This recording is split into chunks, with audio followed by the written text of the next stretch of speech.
Петр Петрович Неустроев, тифлоинженер Республиканской библиотеки для слепых, заслуженный работник ВОС, отличник культуры Республики Саха-Якутия, ведет здоровый образ жизни.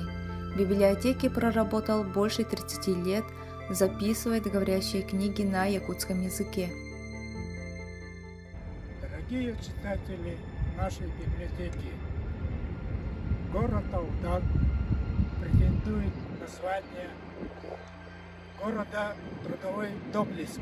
Прошу всех проголосовать по этому поводу. Город Алдан сыграл очень большую роль в становлении советского государства. Проголосовать за город Алдан можно, перейдя по ссылке трудовойалдан.ру. Зарегистрируйтесь и нажмите «Поддержать». Поддержим Алдан и нашу Якутию.